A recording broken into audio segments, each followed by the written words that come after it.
Oh, there we are. We're live. We're live. Hello, everybody. Welcome to Copy Class 11, I believe. No. 12. 11, 12? One of them? Wow. We are going to break the story of Rear Window. Love it. Classic. And yeah, we have a new structure for this class going forward that John and I are going to talk about more later. But for now, the theme right now is mystery. So starting off with a classic, Hitchcock. Yeah. Okay. Are you ready? Are people still signing in, or how are we doing here? Yep. People are still signing in, but I think. Well, do we want to talk about while they're signing in, and then we'll go over this again? Yeah. Let's do that. Okay. Also, Adam is going to have to join us a little bit later. He got called into a last-minute meeting. So the new structure, which is going to be kind of some structure, and it's going to be, we're going to rotate. So we're going to watch a classic film, which is today. We're going to watch an independent film, which means kind of an indie, low-budget movie. And then we're going to watch a blockbuster. And then the fourth week of the rotation, this will be rotating every 4 weeks. The fourth week of the rotation, surprise, surprise, surprise, is brand new. And we're going to try this out and see if it works. I think it's going to work. I think it's going to be great. It's Pitch Week. What is Pitch Week? Pitch Week is your opportunity to pitch your ideas. And before we close today, I'm going to talk more specifically about that, what Pitch Week's going to look like, how you pitch, how you go about a pitch. The first week that we do it, Alexie and Adam are going to pitch movies, so you'll hear them pitch, see what they do. And I know you're going to have some concerns about, will my idea get stolen? Am I good at pitching? It makes me nervous. All of that, towards the end of session today, the end of class today, I'm going to discuss that. But I think it's a really, it's a lot of fun. Mm-hmm. It gives you a chance, again, to pitch your story and then get analytical critique from us. So let's say you pitch a story, then we'll say, wow, I like it, but what about this? What about, is there enough conflict? Who is your antagonist?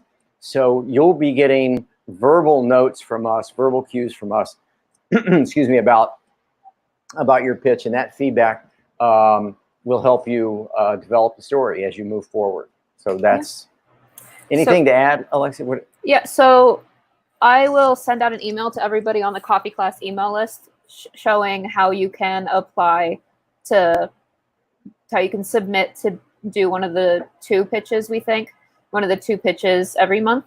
Adam and I, like he said, are going to go first. Adam doesn't know that yet, so that'll be fun. He's been drafted. He has been drafted, and he's not here to say no, so too bad. Too late. But we'll send out more details about everything that you should know about your story before you pitch. That way you don't get in and you're not prepared. We want to make sure that you're as prepared as possible. And it's really fun. And also, go ahead.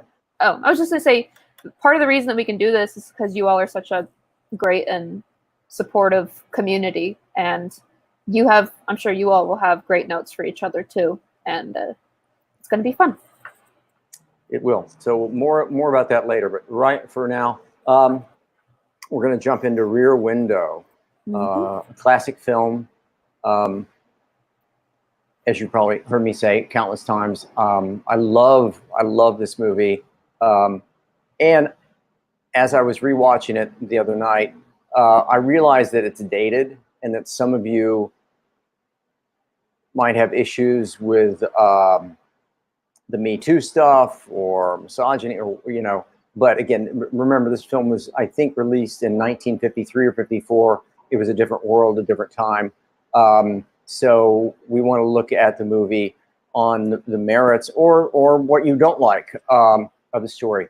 By the way, one of the couple curious little fun facts, as Alexie likes to say. I'm going to start using that, fun facts.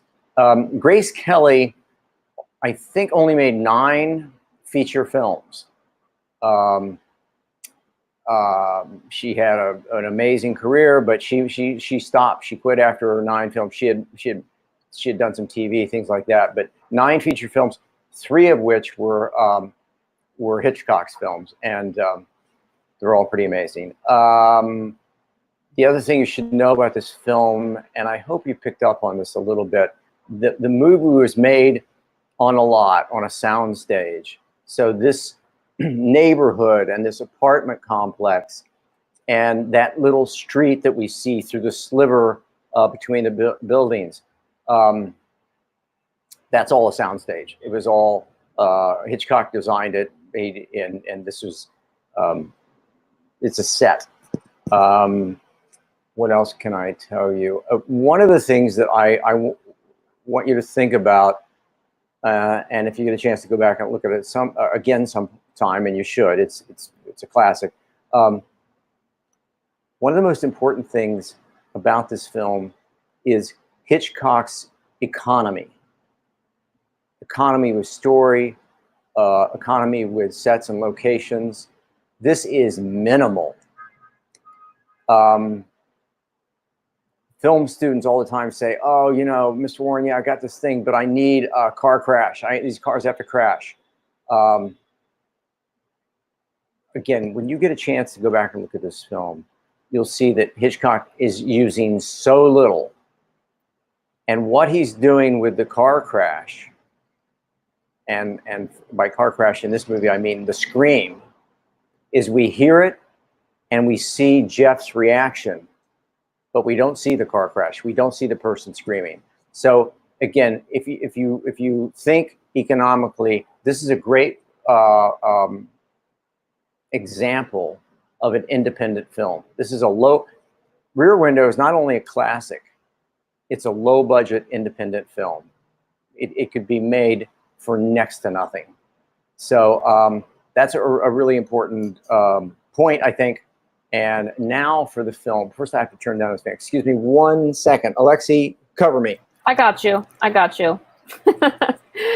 Oh, okay. I have a lot to say about this film. I'm back. Sorry. I had a fan that was on too hot. No worries. I was telling them that I have a lot to say about this film. Oh, God. Okay. That sounds, man. It sounds kind of threatening. It sounds ominous, doesn't it? It does sound ominous. Okay, so let's go through this. We start with Jeff's point of view through the window, which will be the point of view for the entire film, the protagonist's point of view. Jeff is the protagonist, obviously. We learn very quickly he's got a broken leg, he's a photographer, he's single. We also meet, and again, don't take offense, but this is what they chose to call her. We meet Miss Torso. We meet composer, married couple. We meet Miss Lonely Hearts. Not only is Rear Window a low-budget indie film, not quite as excessively as Little Miss Sunshine, but this is also an ensemble film. If you look at the composer, if you look at the married couple with the dog, if you look at Miss Torso and you watch their story, they all have storylines. And they are all brought to some conclusion. So this is, on some level, also, and the newlyweds. Don't forget the newlyweds who closed the blinds. They too have a story arc. All of the minor characters in this ensemble, they all have story arcs. So we meet Jeff, and then, excuse me, by page 6, we meet Lars. We see him tending the garden. And of course, we meet Stella, the mentor, who comes in and apparently has two jobs. One is to make lunch or breakfast for Jeff, and the other is to give him back rubs. But her real job, the reason that Hitchcock put her in the movie, as you know by now, is that she's the mentor.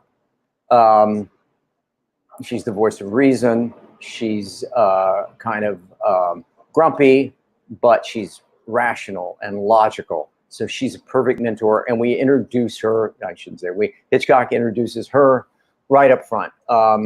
By page 10, we've met her. And we've heard about Lisa.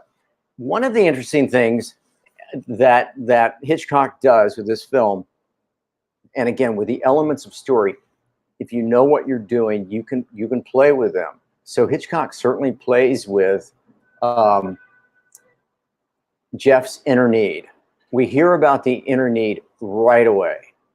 Jeff doesn't like the idea of marriage. He thinks marriage will ruin his life. He's against it. He knows that Lisa, who we haven't met yet, he knows that she's terrific. In fact, she's too perfect. If I didn't know there was such a thing, but I guess there is. And so his inner need, and this is rare. There are a couple things that Hitchcock does with regards to breaking the rules, and I think they really work. Jeff verbalizes his inner need, his flaw. His flaw is that he can't get emotionally or romantically attached, and that is his inner need. The fact that he keeps talking about it is somewhat unique, but his inner need is connected to his flaw. His flaw is that he is against intimacy. He cannot be intimate with somebody as wonderful as Lisa is. He still can't. And by the way, I mean, I don't know who the guy is who says no to Grace Kelly, but apparently it was Jeff.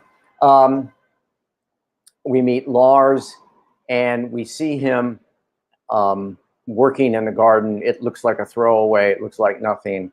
And that's by page 14, 15.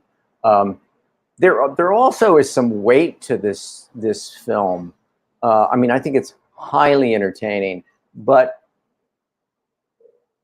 Miss Lonely Hearts, by page 21, we've met her, and she sets the table and prepares dinner and pours wine for herself and her imaginary guest. And so again, her character arc is there. This is a lonely woman. She's got no one. She's not seeing anyone. And Hitchcock lays that in and then moves on. By page 27, well, where is it? By page 27, Lisa has arrived. She comes in the apartment. In case you didn't know this, Edith Head was the costume designer. The gowns, the dresses, what have you, that Lisa wears, that Grace Kelly wears, are kind of just out of this world. They also are something that Jeff has a problem with, that she's too uptown and he's a downtown guy in combat boots and a photographer and a photojournalist, and it's just not going to work. We do, excuse me, we do hear a lot about their conflict early on. That's established. She's saying, stay home, leave the magazine. He's saying, no, I can't do that. Excuse me. So that's built into the fabric of it. He's saying no, she's saying please. By page 32, and this is what I was talking about earlier, we hear a scream and broken glass. It's nighttime, scream, broken glass. We don't know what that's all about. And by page 33 or so still relatively early in the film, Lars leaves the apartment in the middle of the night with a suitcase. Also, I've talked about using external conflict and using things like the weather to enhance your story. The fact that he would go out at 3 o'clock in the morning is odd. The fact that he would go out at 3 o'clock in the morning carrying a suitcase is odd. But the fact that he would go out in the rain at 3 o'clock in the morning suggests that there's some urgency to this and makes it even more strange, and certainly piques Jeff's curiosity. So just the minor detail of the fact that it's raining just brings that beat up a little bit. And that, for me, when we see that night, when we see Lars leave and return and leave and return several times, that is the inciting incident. Why is that the inciting incident? That's the inciting incident because Jeff takes the bait. Jeff initiates story. He initiates action, you could say. I'm going to talk about action in a minute. But he's now committing to following this guy. There's no turning back for him. So those events, for me, calculate or represent the inciting incident. Jeff is committed to what's going on over there. It's a little late. It's a little late. It's about pay. It's in the early 30s, 34 or so. In the early 1950s, the audience was less savvy. I think I've mentioned this. So it's a lot. Most of these films, Casablanca, all of these early films, The Apartment we saw, they take longer to get into the movie. Today, nobody should ever. Somebody did try to remake this film, but today you would abbreviate that first act, and Lars going out with a suitcase at night in the rain would happen much earlier. Anyway, for our purposes, that's when he leaves. That's the inciting incident. On page 37, and again, it seems incidental. This is the mark of a great storyteller. Moments that seem incidental, but they are in the audience mind. The audience has registered this thing that happens. And of course, on page 37, we meet the little dog.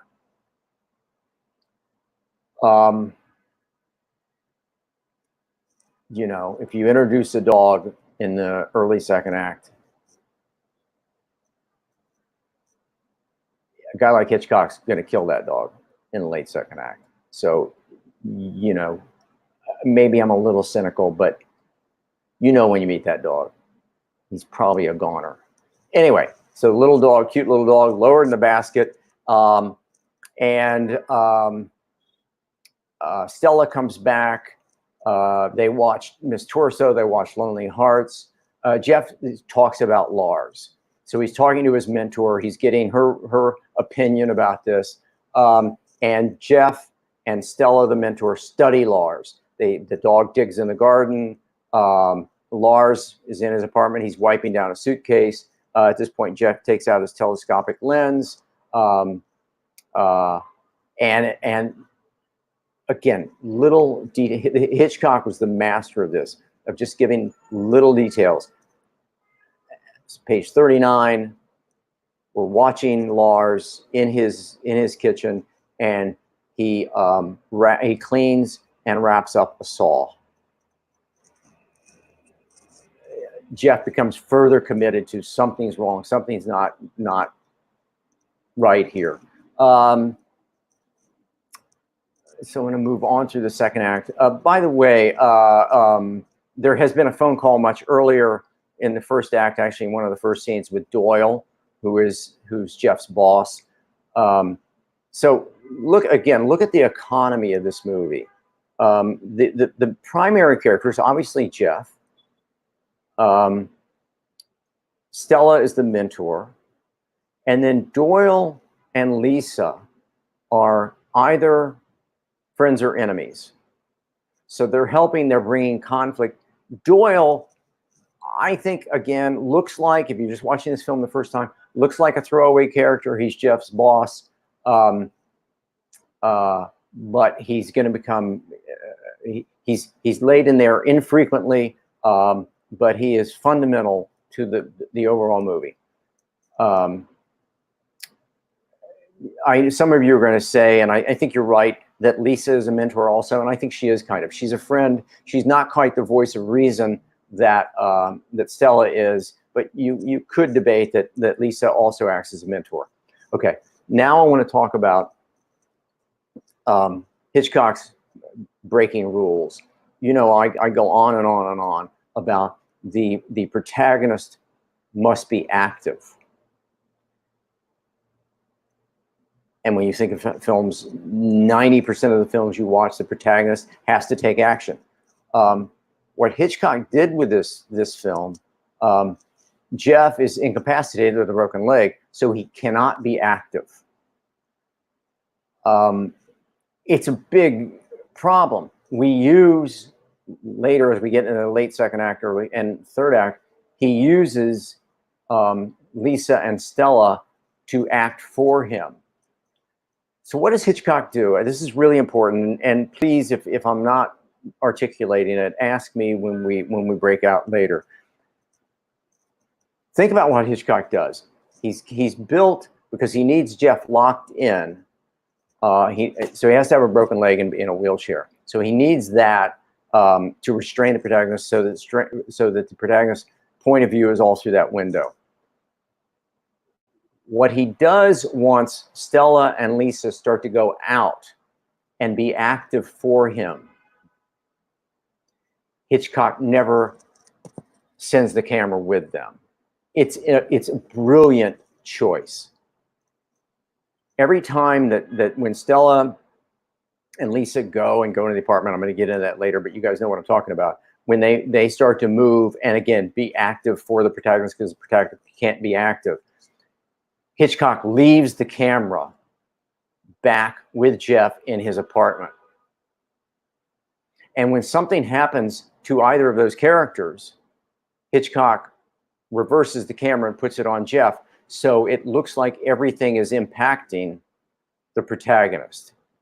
If he went with Lisa and stayed tight on her when she goes into the apartment and all this other stuff, it would take the movie away from your protagonist, away from Jeff. So since he cannot physically be active, the two women are active for him, and Hitchcock makes everything that happened to them impact him, because it's all again through Jeff's point of view. I hope that makes sense. We'll talk about it more later. Page 49 is one of the first times this happens. Lisa goes out. She goes to Lars's apartment, checks the mailbox, gets his name, his last name, all that stuff. I love that tiny sliver between the two apartment buildings. Every once in a while, they'll have a car drive through. There's a restaurant just the other side of the street. Lisa steps out into that opening and motions to Jeff. Again, it's just such a great detail, and it keeps the film really small. What else do I want to say?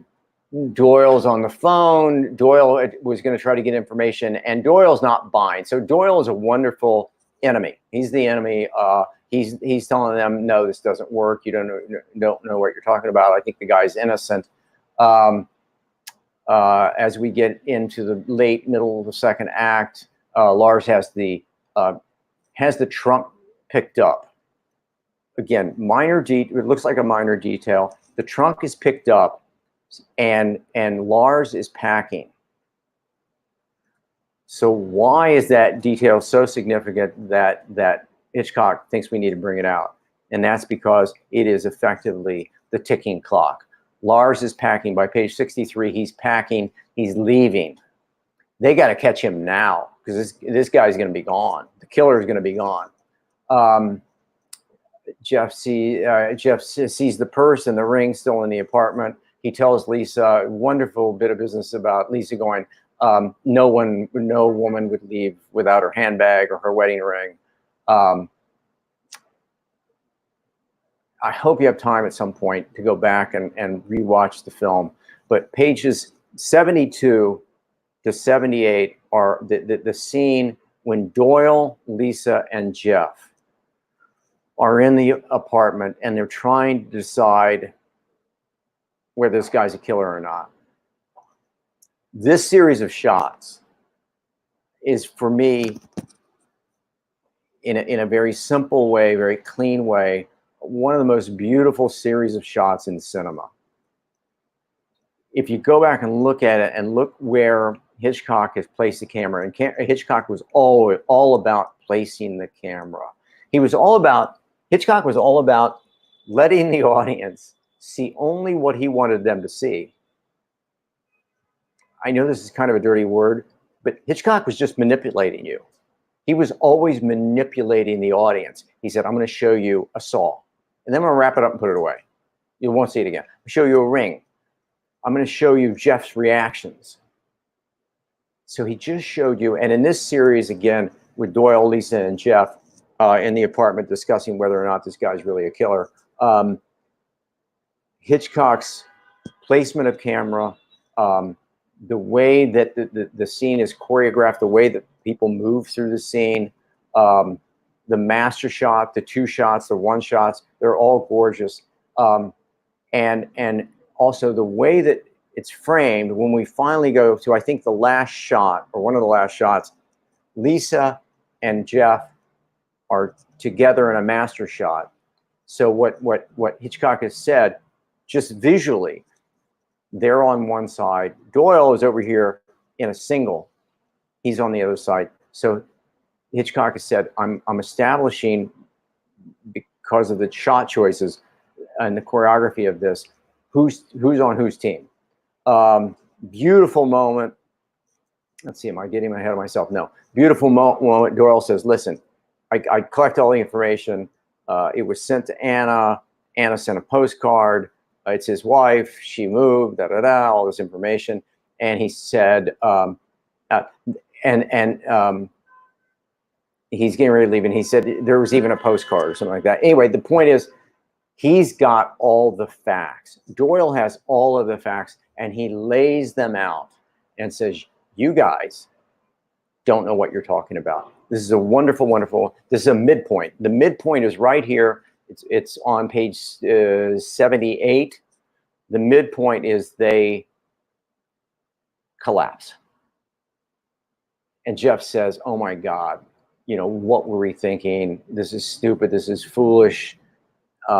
She's embarrassed, that they feel bad that somebody's not a killer and somebody get murdered. So this is their low point.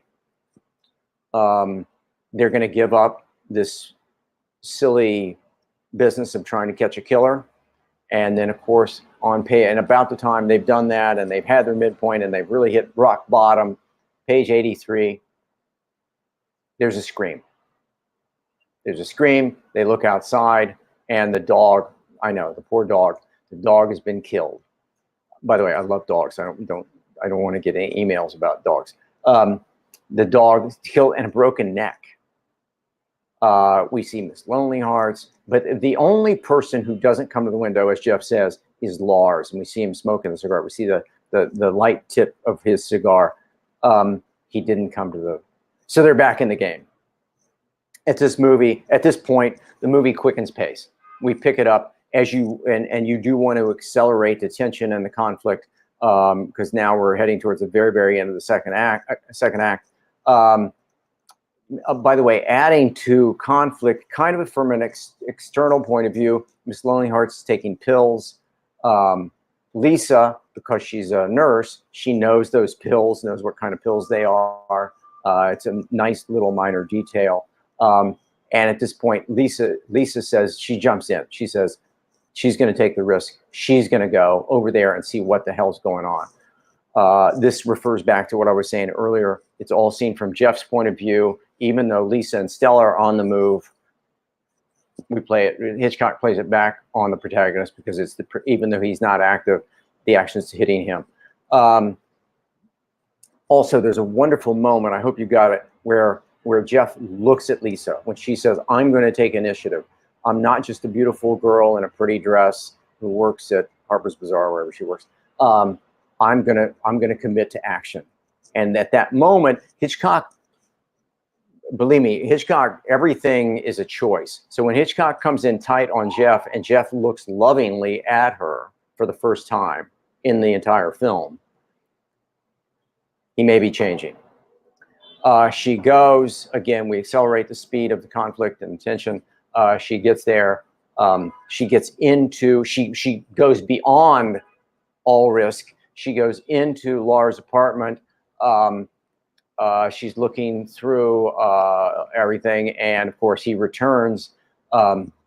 And by now, Jeff has called the police. The police show up, and Lisa, who, by the way, Lisa has changed also. She now, rather than tell the police what's going on, she plays it, and she points behind her back that she's got the ring. So she's got the information, she's got the detail that can get Lars convicted, or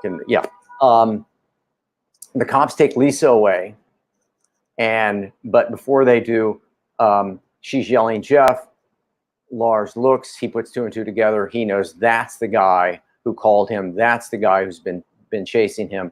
And of course, he goes over. The ultimate test is Lars and Jeff fight. I know. Every time I watch this film, as much as I love this film, I always get to this point and I think, I hope Hitchcock has changed the light bulb. I hope Hitchcock has come up with a gun or something, because the light bulb, for me anyway, I hate to say this about Hitchcock, but for me, the light bulb doesn't work. Maybe it did for you, I don't know. But the light bulbs flash. He keeps is part of the ultimate test. And of course, Jeff gets tossed off the balcony. That fight with the monster. So the fight with the monster, ultimate test, and the cops arrive. Doyle arrives. You're right. You were right all along. And then, and by the way, keep in mind they got Lisa nabbed by the police and taken to the precinct. Stella goes to get Lisa out of jail. That's how Hitchcock isolated the protagonist and the antagonist. By the way, I should have mentioned this a long time ago. Lars is the antagonist. He's what's keeping Jeff from catching the killer, because he doesn't want to be caught. So he's not only the objective, but he is the antagonist. So it's a great way to isolate the protagonist. And then we cut to later, and Jeff says to Lisa, which is part of his resolution, "I'm proud of you." The wrap up, and it's an entertaining film. It's wrapped up in a bow. We see the conductor. We see the newlyweds. Look like their life's going to be fine. Miss Torso, Stanley returns from the army, and she's happy. The couple upstairs has a new dog. Jeff has 2 broken legs. And when we cut to the shot of Lisa on the couch, it looks as though she's there to stay. So Jeff's resolution is that it would appear that he's accepted intimacy and a relationship, and he will move forward, flaw corrected. That's a lot of stuff. That's Rear Window. That's Rear Window. I hope you liked it. Alexie, are you still awake? I am awake. Let's see. Oh, God. That's a good thing. Is There anybody else awake? Hello. I think so. Yeah. We've been having a lovely chat. So. Oh, wait, people. Yeah. Yeah, chat. You mean chat? People Yeah. are comments are coming in or flying in? Okay. What do we got? Yeah. Oh, here's a question for you. Are the ultimate test and the final fight the same here? Yeah, I think they are. Again, I think Hitchcock, I don't repeat this. I never said this. I think Hitchcock really fudges on the, by the way, who am I to rewrite Hitchcock? The fact that he had been in war, it's talked a lot that he had been in war. I would have given him a gun. Give him a gun. Let's see the gun. He and Doyle were in the service together. Give him a gun so he could shoot the son of a bitch. But he didn't do that. So in this case, yeah, there's no final fight. The ultimate test is the fight with the monster, and then we go quickly. Hitchcock wraps it up a little too quickly for me because, that's the answer to that question, I think. Oh, this is a fun point. Okay. Lisa's reading a book about the yeah. She's now an adventurer. Yeah, Javier. But the beauty of that. Wait, I want to hear what you have to say. Okay, so here's my response. The beauty of that is she's reading a book about the Himalayas, so she has corrected her flaw, but then she puts that down once that Jeff's asleep, and she picks up a fashion magazine. So she's kind of, she really hasn't changed. I always get the sense that she's reading about the Himalayas for Jeff, but fact is, she's going back to the fashion world, I think. Yeah, did you get that? Yeah. She hasn't. I mean, Hitchcock's having fun. She's still her. Yeah. She's still her. Yeah. As she's she Grace, should be. She's Grace Kelly. She's Grace Kelly, for God's sakes. Why change? Jeff didn't know what he had. Yeah, Jeff. He's Jeff's a little. My wife thinks he's a little unlikable, but that's He's very unlikable. Oh God. Okay. I don't like him at all. He tells her to shut up. I know, Alexie. It was a different time, for God's sake. It was still rude then. She says you're rude. Yeah. No, I think something that See, in today's movie, she'd shoot him there, and then the movie would be over. It'd be done. Shut up. Boom, boom, and the movie would be over. Yeah. I think Tarantino redoes this film. He kills Jeff. I think Disturbia was technically considered a remake of this. Yeah. And then I read that the filmmakers tried to sue Disturbia, saying that they infringed on the original short story that they based by Colin Woolrich. Yeah, Colin Woolrich is based on a short story by Colin Woolrich, who was a great writer. And a number of films were made based on his material. Yeah, and they had infringed. And Spielberg is involved in that. Really? Yeah. Oh, wait. In what? The suing or the... Yeah. We'll go into that another time. Yeah. But yes, you're right. It was they infringed on story material. Man, underlying rights. But they lost. So. Yeah. Let's see. Looking for some more questions. I mean, the thing that I think about with this is that, like, it is very misogynistic. Like, Hitchcock's choices are very misogynistic, and it's not necessarily, but it is like revealing of the time when this film was shot. Yeah. That this was considered fine. And I think if you look at it through that lens, it's like. Well, I hope you do. I mean, please. Yes, it's misogynistic. Yes, Miss Torso is, inappropriate. Yeah, I mean, I get they call her Miss Torso, for God's sakes. But I would suggest, as young filmmakers who are exploring story, that yes, you can be offended by that, whatever you want. But if you look a little at the craftsmanship, the craftsmanship is pretty amazing. And by the way, there's a lot to be said. We could do a whole class. We won't, I promise. We do a whole class on Hitchcock and blonde women. From Tippi Hedren to Kim Novak to Grace Kelly to Janet Leigh. Yeah. I mean, he was into blonde. Yeah. Yeah, I just think it's like, I treat it like it's a historical, because it is historical. Just like, oh, look. Yeah, it's 1953. Yeah. Yeah. Let's see. Do you think the script would be considered overwritten by today's standards? Brian, good question. Yeah, I think so. I think, and Brian, if I understand your question, there are pieces of it. They're too on the nose. That they make sure to drive the point home too well, and a little subtlety would go a long way. I know I keep saying this, but it's true.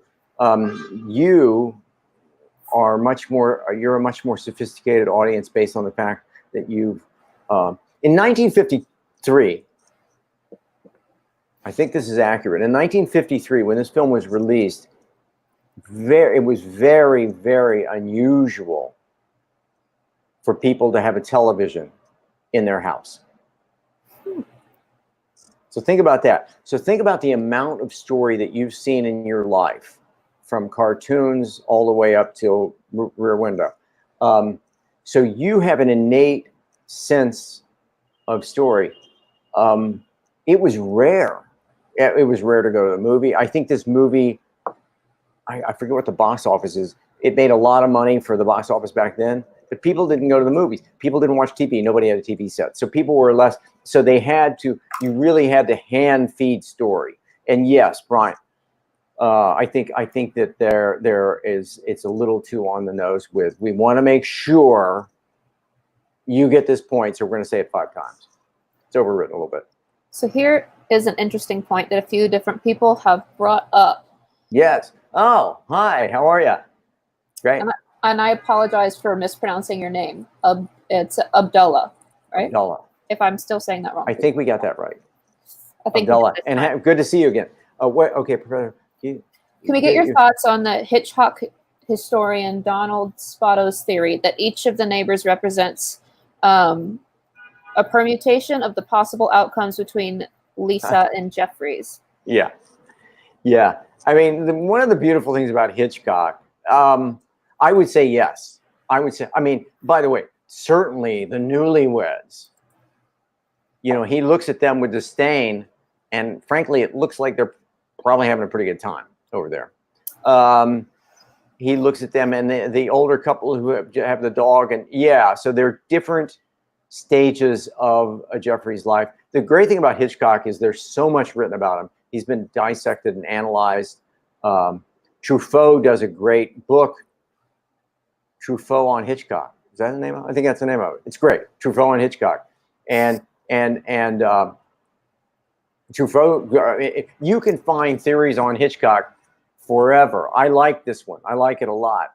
I also like Truffaut's take on him, that the binoculars and the telescopic lens, that it's actually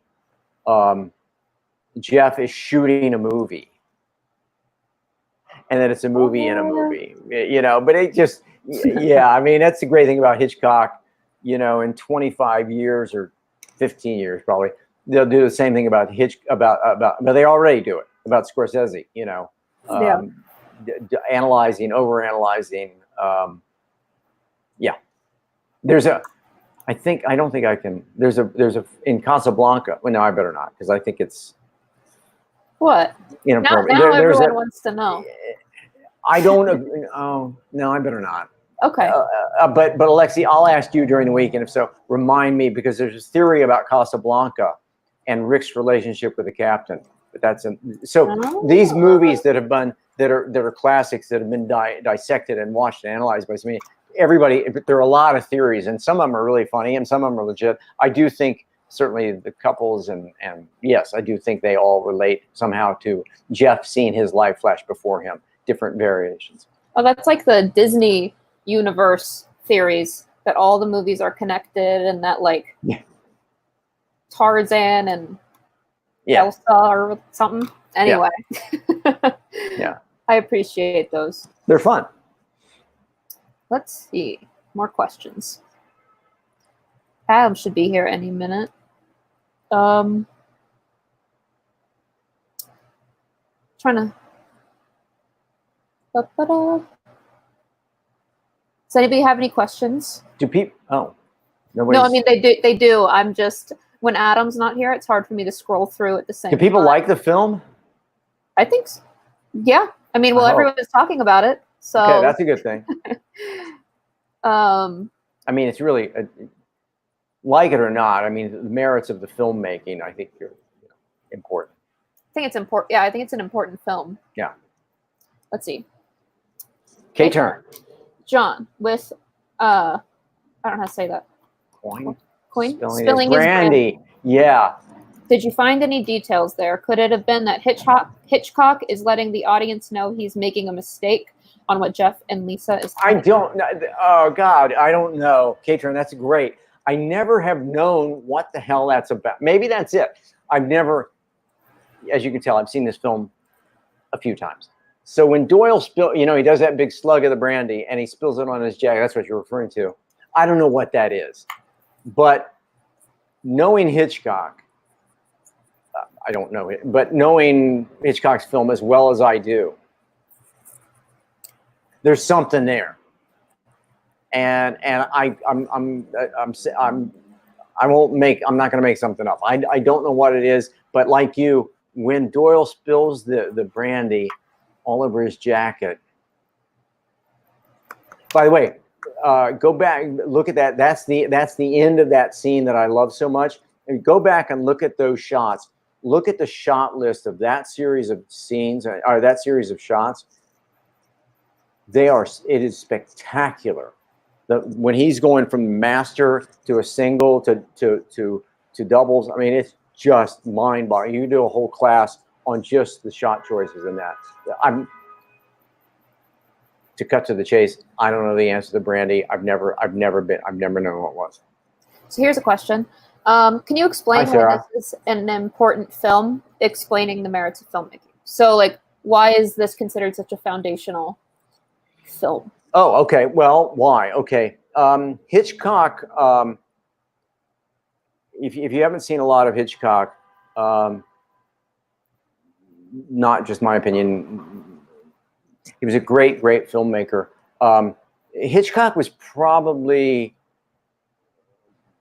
as good, if not better than anyone at understanding how to use the camera to create suspense, how to tell the story.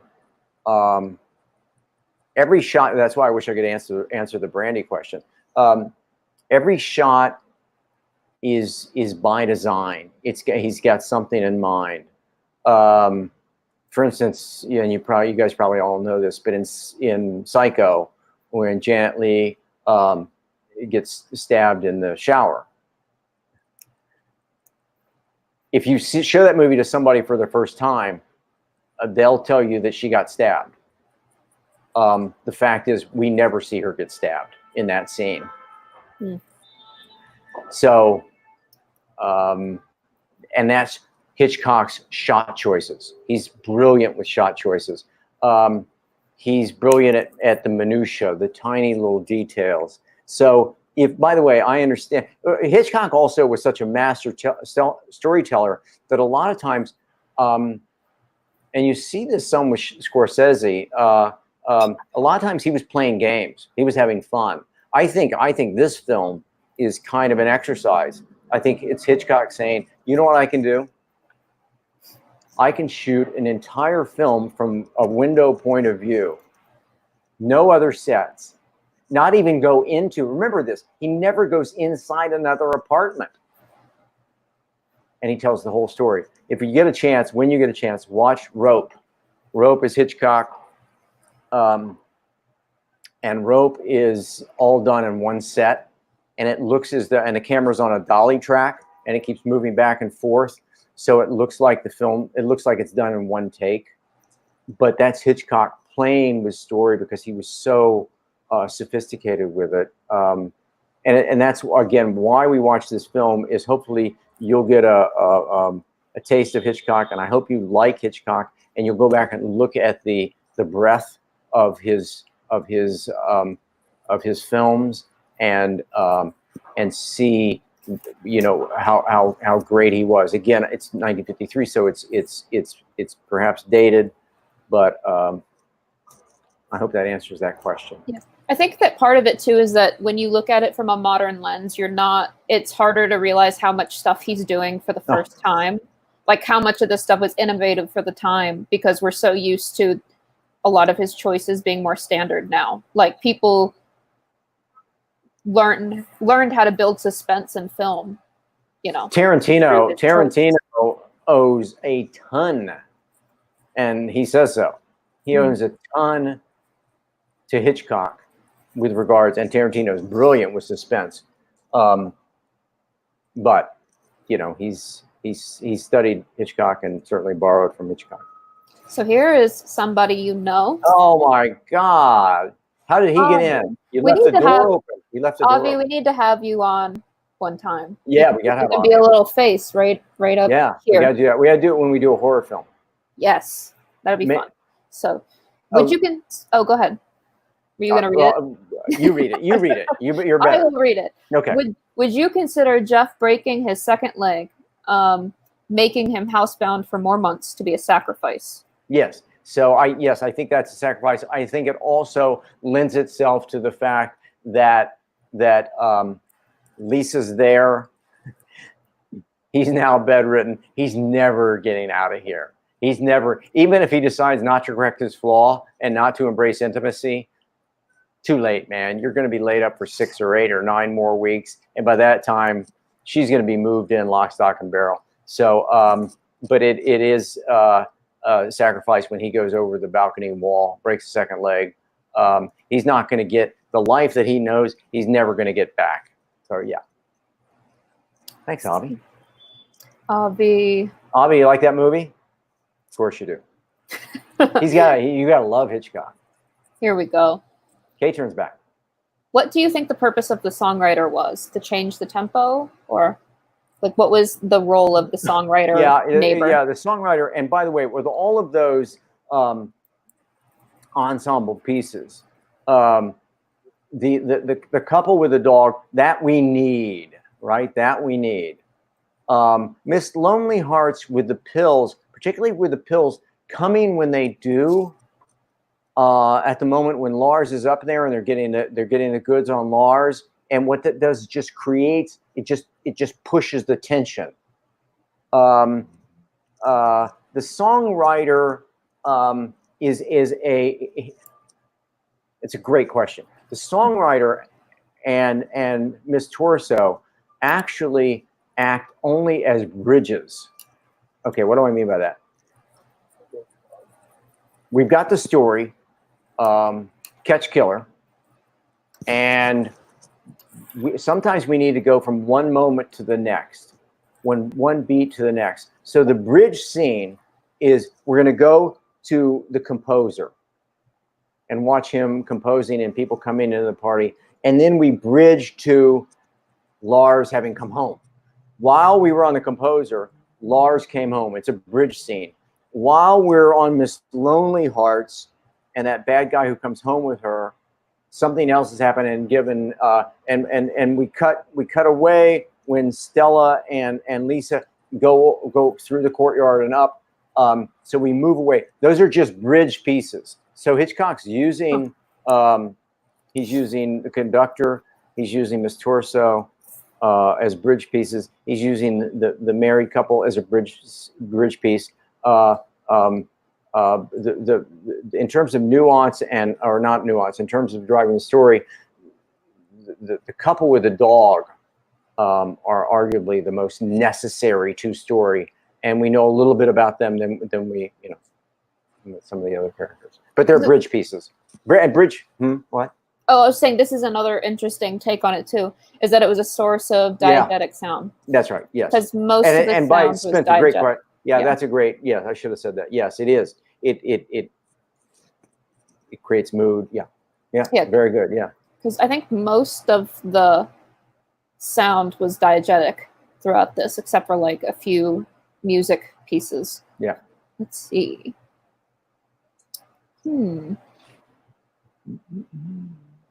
But actually, I had a question because I never thought about the fact that those are bridge scenes. So if you're not doing a film where everything is like in one set and you need to, cut to a songwriter to make a bridge scene, like what are other examples of bridge scenes in, Oh, well, bridge scenes. So, like, is it like establishing shots? Is it just kind of like leaving it can be room? establishing shot. It can be, oh God, that's a good question. Okay. I'm trying to think. So let's say, okay. I hope this makes sense. You tell me, Alexie. Okay. Let's say we're tight on John, in the den, and now the next shot, we want to see me going into a bank. So interior, I'm making this up. Interior den, John goes over, opens a drawer, gets a gun. Exterior apartment building, John leaves, hails a cab, gets in cab. Exterior bank, John gets out of cab, enters bank. So getting into the cab, getting out of the cab in front of a bank, those are bridge pieces. They're tiny little pieces, but without them, how did I get from the bedroom or the den or the living room or that apartment? How did I get from there to the bank? So it's a bridge scene. When you're building your beat sheets, those bridge scenes, you kind of don't want to count them because they're tiny. They're a quarter of a page. They're just, how did this character get to the bank? Mm-hmm. It's a bridge scene. So it's just like a transition, kind of. That's probably, yeah. I mean, typically they're called bridges. They're transitions. Let's call them transition. It's better. No, I think bridge is nice. I was just trying to wrap my head around it because I don't think in all my time. Oh my God. Now, what Alexie just said, if you didn't catch that, in a very subtle or not so subtle way, she said, I failed her. And all my time, she didn't. Yeah, all those 4 years. Wasted. Down the drain. God. I was shy. I hope you knew what a transition or a bridge scene was. We'll see what he says. If he agrees with me, I'll put it on the screen. Oh man. Let's see. Here's a question. Joe asks, do you think that Hitchcock's use of props and set decoration tell Jeffrey's backstory, to tell his backstory was effective? Was that was his choice, right? That wasn't like a set designer? Everything, choice? By the way, with Hitchcock, everything is Hitchcock's choice. You know, he's got a set designer. Yeah, but not really. It's Hitchcock, man. I mean, it's like, does somebody want to go? No, Alfred. I think they called him Mr. Hitchcock. Does somebody say, no, don't do that? No, nobody does that. So, yeah, and this goes back to, I want to say Brian, but somebody's question about, was the dialogue too on the nose or overwritten? So when we see, remember that right in the front end, when we go into the apartment and we see the busted up camera, and then we see a photograph of a car race, and, you know, it's a little overstated, I think. It's a little overstated. What's Avi saying? Trans bridge. Avi's saying trans bridge. A transit bridge. Transit bridge. Wait, you made me forget my train of thought. Sorry. You were saying that it was overstated. That like I think for me that busted up camera is a little overstated. But still, I mean, don't you love the fact we never go into the kitchen? We see some people go into the kitchen over there. It's just, you could make this film. I mean, this is a very inexpensive film to make because he is just lean and mean, man. But with regards to those choices, those are all absolutely 100% Hitchcock. Nobody messed with the man. Oh, man. I was reading a lot of fun facts about him today on IMDb trivia. So, what do you have any to share? That he said something about like the actors are like cattle. Yeah. So then they pranked him by bringing 3 cows on set and naming them the actors' names. Yeah, he said actors are cattle. What a guy. Didn't make him very popular. He was a very strange guy. I'd imagine so. Had all kinds of phobias. Really? He was afraid of everything. Yeah. Huh. Not blonde. And, oh, by the way, wait. Did you guys see him? Oh yeah, Hitchcock in the winding the clock in the. Yeah. So you saw that moment. You know, he's in every film. I only saw it because I found IMDb trivia telling me that that's what. what's happening. He's in North by Northwest. I think he gets onto a bus, but he always puts himself in every film. It's fun. Yeah, it's just I think it's page 37 of this film, but yeah, it's mine. So we also got a few people discussing why Lisa didn't turn in Lars by showing the ring to the police. Good question. For my money, she and Jeff are going to catch him.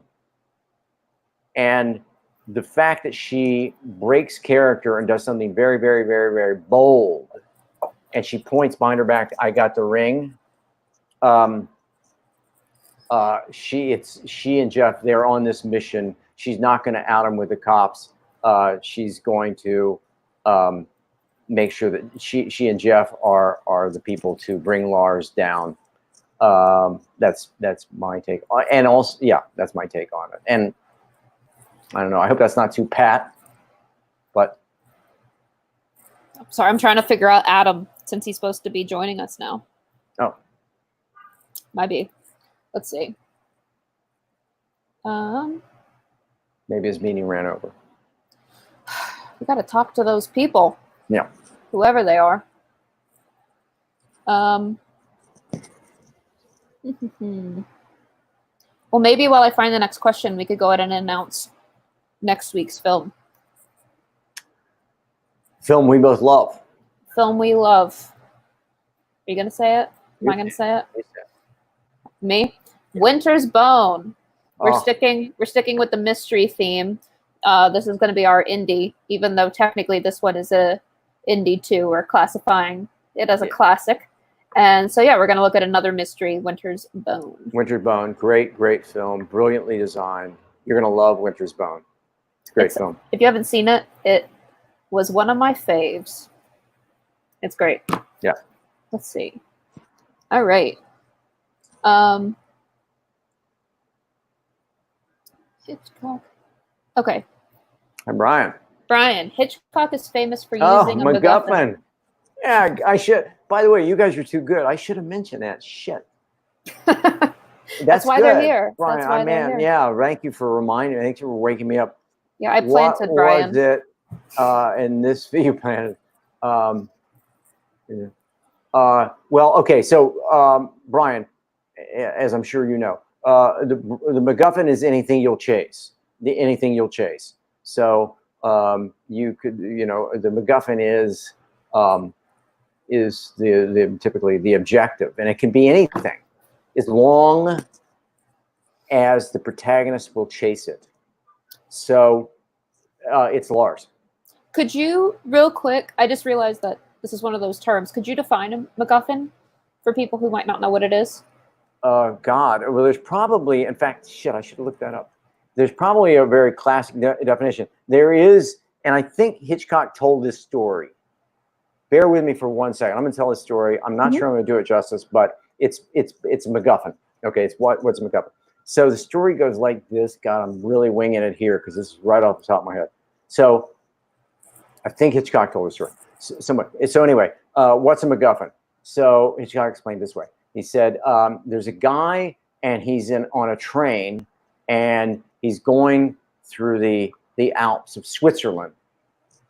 And he's on this train, he's in a car, in a passenger car. And this another guy gets on and sits down across from him and they nod, and that's about it. And then the second guy, who we'll call Ron, looks above in the carriage rack and sees this very ornate bag. His very ornate bag, and it's bejeweled and it's beautiful and it's ornate, and his curiosity gets the best of him.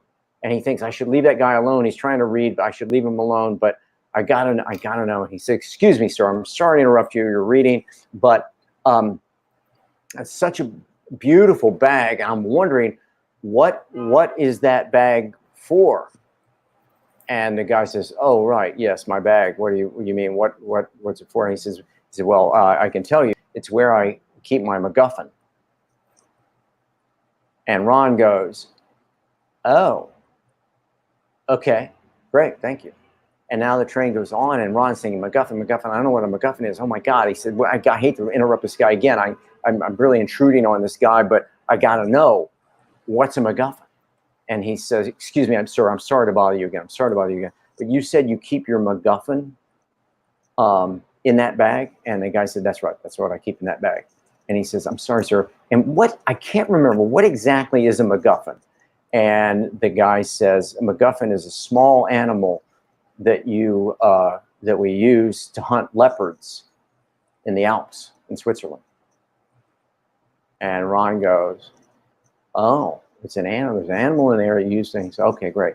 And then now Ron's sitting there and he's going, my God, wait a minute, that doesn't make any sense. There aren't leopards in the Alps of Switzerland. It doesn't make any sense. He says, the guy says, this is the last time I'm sorry, the last time I bother you. I've just got to know. My curiosity is killing me. I'm sorry, I've got to know. But you said you use to hunt leopards. And he said, but sir, there aren't any leopards in the hills of Switzerland. And the guy says, oh, well, in that case, I guess it's not a MacGuffin. Sorry, I don't know if that story translates. I happen to love it. Lexi, you're very sweet to laugh. But so who was that? Brian? What was that young man's name? Brian? So yeah. It's anything you'll chase. So you'll chase that damn thing in the bag. You don't know what it is. Anything you'll chase. That's the device for catching lions in Scotland. Oh, did I get it wrong? Wait, Brian, I wish he could call in. Did I get it? So it's lions in Scotland. Shit, what'd I say? Panthers? What'd I say? Leopards and... Something in Switzerland? Okay, hey, Brian, give me a break. Fucking big cats in Europe. Man. Okay, you know what? I think he's right. I think it was I think lions. He said that before you said your thing, though. So it wasn't exactly... What? I think he messaged that before you said. Listen, I love it. I love it. I should have thought about MacGuffins. I could go on for half an hour. I won't. I know everybody just cringe like, oh my God, stop him. But a MacGuffin is anything you'll chase. So the beauty of that is when you come up with an objective. By the way, lost arc. What the hell is a lost arc? You know, and the fact that I gotta get it. You know, I'll chase it. I'll do anything. A MacGuffin is anything you'll chase. Yes, wow, I really belabored that question. People are just going, God, I hope he shuts up about MacGuffin. But Brian, thank you. Thank you. I should have thought of that. I guess like as a just technically like making it as simple as possible. It's like it's something that's not necessarily relevant to the story, but you are chasing it anyway. Like it can be anything as long as you are chasing it and it's impossible to get. Mm-hmm. I always confuse it with a red herring for about 2 seconds when I hear it because I confuse those two terms for whatever reason. Yeah, you just confused me a little bit, by the way. Yeah. Brian, I hope that was satisfactory. Let me know if it come back and let us know. But I think you're right. Lions, what do you say? Lions in Scotland? Is that right? I think. Well, now people are saying that he's wrong, so we're just gonna have to live in suspense. Whoever says that I'm right and Brian's wrong gets an A for the course. I just here it is. Veronica gets an A. Veronica, A+ on the day. A+. You are brilliant. Brian, take that. Oh man. My plant. Suddenly it's gotten very ugly here, hasn't it? Thank you, Veronica, coming to my rescue. I need it. Oh, and Veronica asks, what is a red herring? Yeah, Alexie, thank you. You do that. You can take it. You got it. You got it. I don't know what is a red herring. It's I don't know what it is. I don't know. It's like I know it's something meant to throw you off. Yeah, you're chasing the wrong thing. Yeah. It's something you chase and it turns out to be the wrong thing. So it's a yeah. It's but, like a bad clue. Next week we're going to come back with a more formal critique or explanation of red herring. Yeah, red herring is a red bad herring is not clue. really a film term. What? No, I think it's like a crime story term. It's like it's just a bad clue, right? Yeah. So you chase it and it takes you in the wrong direction. Yeah. MacGuffin. Oh God, he's back. Are there examples of bad MacGuffins in movies that don't work? I'm sure that there's some screenwriting articles I could find on that. Yeah, I'm sure there are. And Avi, for me, anything is a good MacGuffin as long as it takes and forces the protagonist on a journey. So as long as you're passionate about it. I mentioned this movie the other day. What's it called?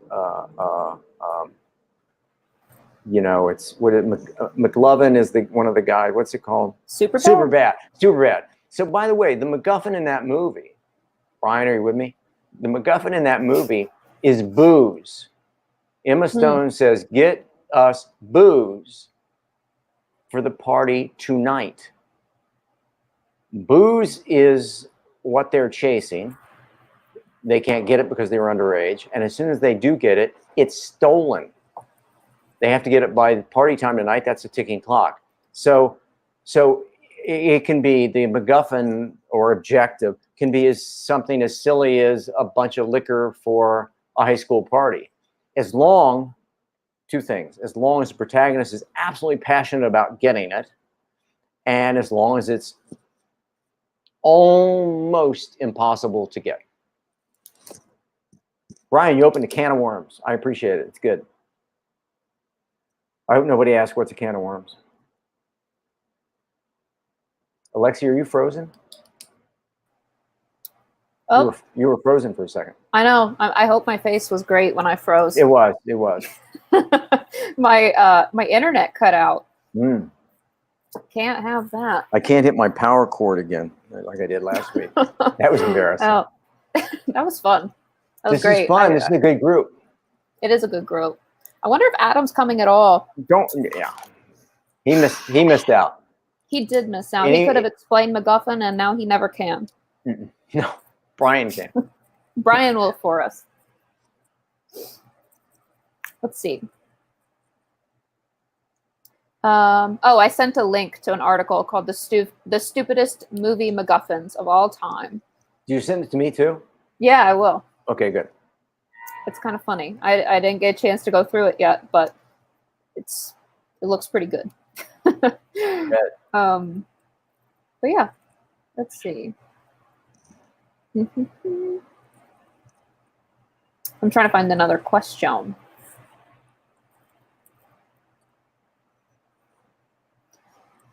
My internet cutting out really threw me off for a minute. Every time I see MacGuffins written, I think it says McMuffins. Is he getting close to dinner time? Is that yeah, that's what's up. I get. Huh. Let's see. Does anybody have any questions about anything? Not necessarily just. Are people, or have we lost their attention, enthusiasm, or people? No. People are talking. It's just it's not necessarily questions. Okay. Although Kaylin asked if I needed a snack. Yes. Thank you, Caitlin. Should I talk a little bit? If you don't have, should I talk a little bit about the pitch week and what that will entail? Yeah, let's do that next. And then here's a question. Wait. Any tips on trimming? Oh God, Sandra, thank you. I have some tips. Oh, take it.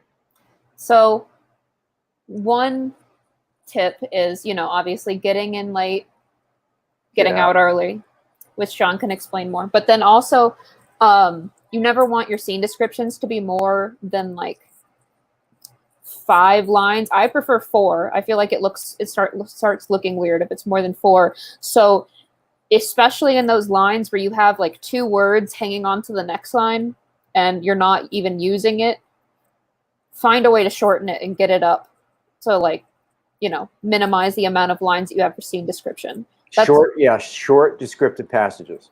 Yeah, always cutting them down and seeing. I always try to find those sentences and dialogue or scene description or whatever where you have like 1 word on a line and delete them or just shorten it somehow, and normally that saves me quite a few pages by the time I'm done going through the script if it's a feature. And screenwriting is a real exercise in brevity. If you know the right words, then you can be brief. The sign of a unseasoned, let's say. Wait, leave that one up. But the sign of an unseasoned screenwriter is someone who rambles on in a descriptive passage because they don't know what they're trying to say. And if you know what you're trying to say, if you know what happens in that descriptive passage, say it and get out. Avi's got a great line here. Where some of the best screenwriting advice I ever got: pretend you're being paid $100 for every word you can cut. I wish I told Avi that, and I would try to take credit for it, but I know it wasn't me. But anyway, it's a great brevity. And if you know what you want to say, the same is true with your scene, with the dialogue. If you know what has to happen in the scene, do what has to happen and get out. Yeah. And I know that sounds, when we get into writing the screenplay, I'm going to talk a lot about designing a scene. I'm going to show a lot of clips and examples of scenes, but we'll talk. All this is going to be in the free course, Writing the Scene. And hopefully that'll be released around the same time as Writing the Feature, which we're aiming for early July. We're well into production now, so we will have that soon. Let's see. Oh, the other thing too about shortening it is that look at how many times you use parentheticals and make sure that you're not using it to direct the actor. Because a lot of times people use excessive parentheticals, like to be like to say like sadly or like excited. Like you don't need to direct the actor in that way. They'll get it. They'll do a good job. Yeah, and they don't want to be, And Avi also says cut the word suddenly. If you use the word like suddenly, there's a sound. Oh yeah, Avi, thank you. Avi, I think I'm going to leave now. Avi, you and Avi take it. See Let's bring Avi on. Avi, if you like Winter's Bone, I'll message you. I'll talk to you. Even though it's not horror. It's kind of scary. It's kind of scary. Yeah. Let's see. Abdullah had a question. Oh, he wants to know if Hitchcock was robbed when he lost to On the Waterfront. Oh, man. Oh, God. You're killing me. Wait, put that back up. Oh, I got it. I got it. But do you believe Hitch was robbed? You know, Kazan. I mean, Kazan, you know, like we're talking about, you know, two heavyweight contenders here. Kazan, Hitchcock. Kazan was like, I should get to your question. I don't know. I don't know. This is interesting, though. I'm really glad you brought that up. With Kazan, what you see is a actor's director. With Kazan, God, he was amazing. That guy was brilliant. But he could get anything out of an actor. He didn't think they were cattle. He loved actors. Brando, even Marie Saint from Waterfront, right? I don't think I've seen Lee it. J. Cobb, huh? I don't think Yeah. I've seen it. Surprise. The scene with Rod Steiger in the back is one of the greatest scenes of all time. Rod Steiger and Brando in the backyard. I could have been somebody other than a bum, which is what I am. Is everybody cringing that I just did Brando? Fuck that. That's bad, right? So anyway, but where I got really off topic, you really tricked me with that. Not tricked me, but Kazan, this is why you need to watch On the Waterfront. You need to watch Rear Window. You become familiar with these filmmakers.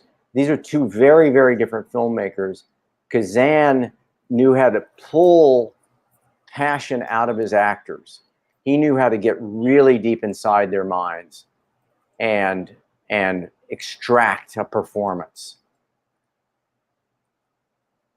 Hitchcock used actors as chess pieces. I think he called them like glorified props or something. Yeah, he just moved them around. He just moved them around. You stand there, you stand there.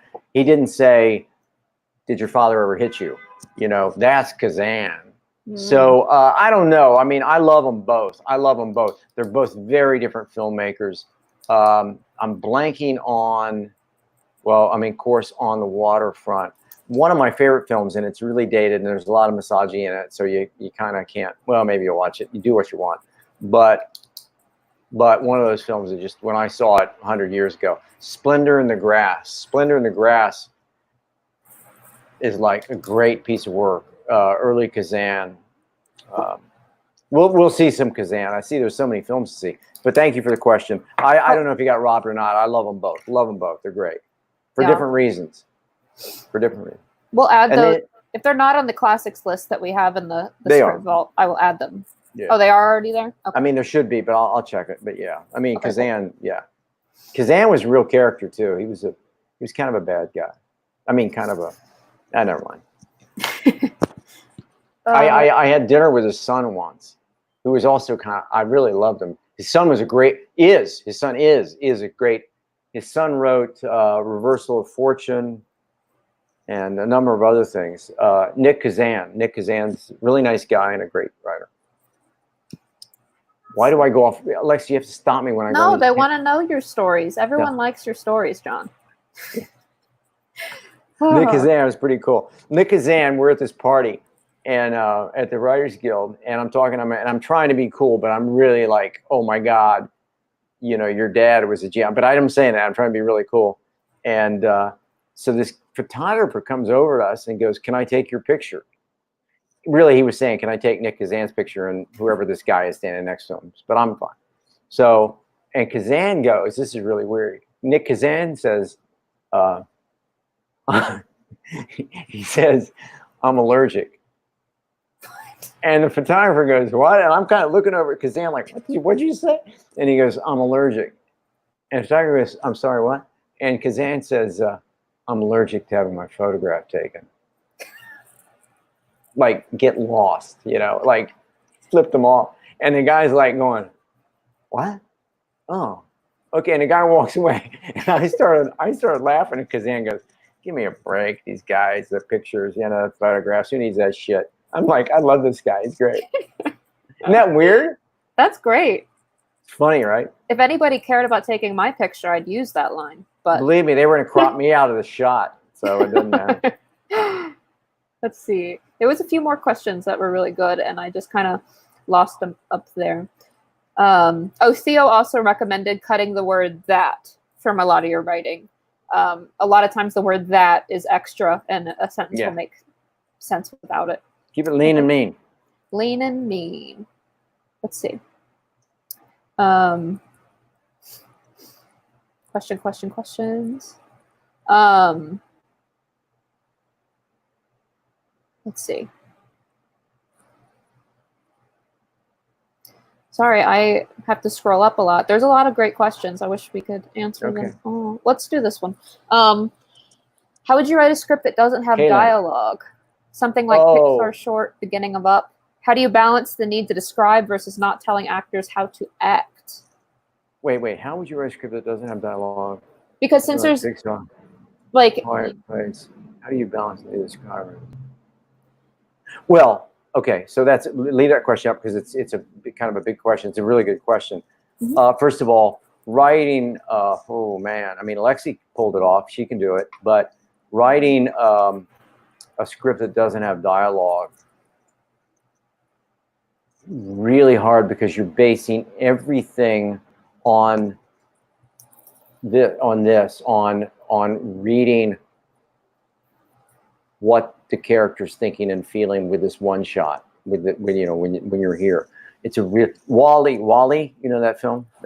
Everyone knows Wall-E. Of course, everyone knows Wall-E, but I think it's like 18 minutes of silence, something like that. It's bizarre, and it's just brilliant because we know what he's thinking, what he's feeling. It's very, very difficult to do. The beginning of Up, and I think maybe what you're referring to is the montage in Up.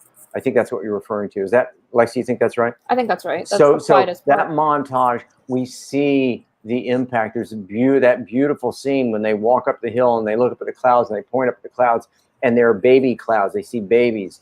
And then we cut to a couple other beats, and then we cut to that shot through the doctor's door.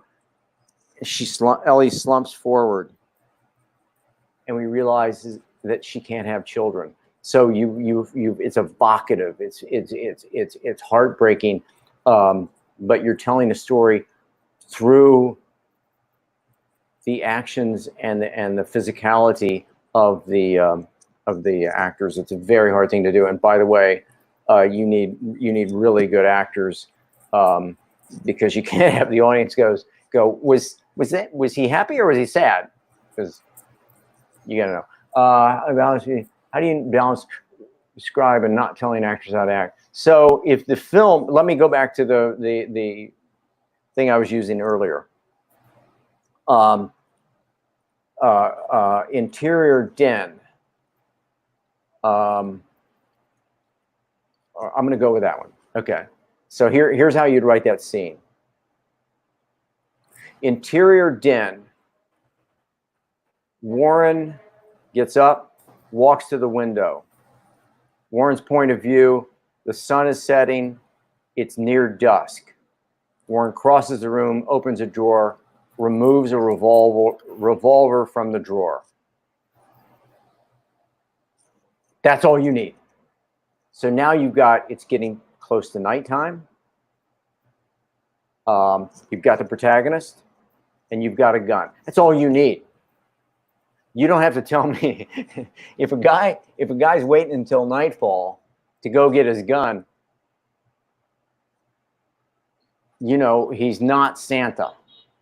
He's not delivering presents. He's going to wreak some havoc. So you have to say, and by the way, he looks like he's got bad intentions. He's got a gun. So I don't mean to be Caitlin. I don't mean to be flip, but that's real. That's brief. Interior, Warren walks, looks out the window, point of view, it's dusk. Maybe that's 2 lines. Crosses to the dresser, opens a drawer, removes a gun. I mean, we're out of that scene. We're out of that scene, I think, in 4 lines, 5 lines. Yeah. Did that make sense? It did. And I think that I'm going to take this down for 1 second. Yeah, we got it. You can take it down. Yeah. Something else that we talk about in writing the scene is that you control the camera more than you think you do with your scene descriptions. Like, if you think about it, if you're using scene descriptions and you say something like, you know, like bang, bang, bang, then you see like a fist pounds on the door, you know, and then you introduce the character like John is like whatever doing this, then it implies, the bang, bang, bang implies that you have a close up on the hand, you know, it goes wider. But if you started with like John is standing at the door and then he knocks at it, it implies that you start with a wider shot and then you move closer to knocking at the door. So it's a way to not do like insert hand on door, and you change your order to change how it's seen in the reader's head. I don't know if that was specific, if that made sense. To me, okay. Okay. Well, as long as it makes sense to you. And sort of building on the question about animated films and not directing the actor, Veronica said, so we don't write sadly or happily in parentheses. It's too much. I think you only really use parentheses if you can't if you can't get it through the rest of the story. Like I've seen it used like she's lying or something, which is kind of an interesting way to do it. But yeah, generally it shouldn't, unless there's no other way for the actor to know. Less is more. Less is more with parentheticals. Let's see. There was a lot of great film. She said, I don't know if it's Kari or Carrie. So do you think about shots as you write? I do. Yeah, I mean there are certainly visual, you know, storytellers, but the visual, the shot, is it implicit? Is it important to the story you're telling? So, and it has to be, by the way, it has to be. I mentioned in Rear Window, there's a shot when Lisa finally takes action. She says, I'm going over there. I'm going to find out what the hell's going on. We cut to a 1. It's really quickly. We cut to a 1 on Jeff, and he smiles lovingly. Now, by the way, I haven't read the script, but I'm sure that Hitchcock didn't say smiles lovingly. But Hitchcock knew that's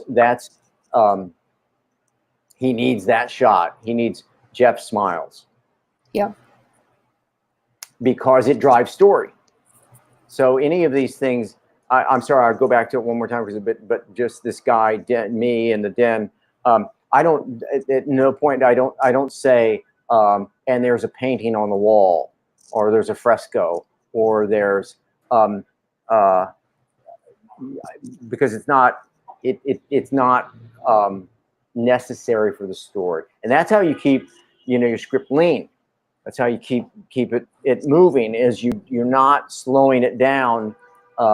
Here's a bad version, nobody would do this, but he goes to a drawer, pulls a gun out of the drawer, and then turns off the lights. What do the lights have to do with the story? I know nobody would do that, but actually somebody would do that. We don't care about the lights. Gun in hand. That story. So Mark is asking about if me and Adam are going to share our stories, like about our screenwriting journeys. I was thinking that, you know, Pitch Week is also kind of like a industry week. So in addition to talking about pitches, we'll also talk about the business more. And Adam and I were thinking about sharing like how we got our first like paycheck basically as screenwriters. And John, you can too. I don't know that story. No, everybody's, yeah. You guys do it. Oh wait, do I know this? Oh, you don't want to? I can, but I think it'd be more interesting to hear you guys. We could do all three. But yeah, we'll talk about that and we'll answer questions about business then. And can I talk about the pitch a little bit before, because Yeah. we're about to wrap up. So let me just say this. So the pitch thing, there are two questions that I'm sure are a couple questions that I think are going to come up. First of all is, oh God, I get really nervous. I've read somewhere, you probably all have read this, that the two things that people fear most in life are death and public speaking. I don't know if that's true, but pitching is something that as your careers go forward, you're going to have to do. The beauty about pitching in this room, so to speak, is that you're safe. There will be no harsh critiques or criticisms. Pitching in this room is a safe place, and it's a tool for you to improve your storytelling. Yeah. So what you want to do is make mistakes. You want to make mistakes. You don't, because you want to learn and grow as a storyteller. I did it so much in my career that I couldn't wait to go into the room and pitch. I loved it, but that may be my flaw. But anyway, so so again, you're safe here. There are no bad pitches. There are only pitches to learn from, and that's the whole point of this. And I think it could be a very valuable component to this class. The other thing is, I think many of you, or maybe some of you, are going to ask, will my material be safe? Will it be stolen? First of all, you can't copyright an idea. Secondly, an idea is only an idea. The screenplay, writing a screenplay, is execution. Mm-hmm. And what we're doing in this class, I hope, is you're learning how to execute and how to put it on the page. The idea that somebody might steal your idea, I think it's highly, highly, highly unlikely. Yeah. And also, I think it's rare that somebody can take your idea and write it and write a fantastic script out of it. Because what you're, again, what in the final analysis, what this is all about is, can you execute? Can you put it on the page? So I was never terribly cautious about telling people my story ideas, because I thought, what do I care? You can't write anyway. Anyway. Yeah, I think that yeah, I'm gonna pitch something that I haven't written yet. I think. Oh, cool. I was thinking about pitching internet, but I decided that's kind of a cop out to pitch something I've already written. Mm. But what was I gonna say? Oh, that I hate public speaking. And really? Yeah, and you got to do what Beyonce does. You know, you got to have a Sasha Fierce personality. Oh, okay. Have you heard about that? Uh-uh. She like has like an alter ego, and she like turns into Sasha Fierce before she goes on stage. Wow, that's good. Yeah, so you have an alter ego. And the other thing is just that, like, I think that people in those meetings, in pitch meetings even, especially in writers' meetings, half the battle is just showing the person that you're someone that they could work with. So absolutely. So it's less about just like delivering the story and more about getting them engaged in the story and the conversation around the story. Mm. So like I'm sure that it'll happen maybe one day, but all my pitch sessions that I've had have been relatively informal feeling. Like, that's great. Yeah. Let's see. We should wrap up pretty soon, but we got time for one more? Yeah, well, I think that might have been it. Oh. But yeah.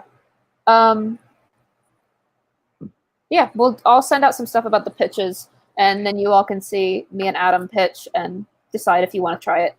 And I'll also, Alexie and I will put together kind of a template.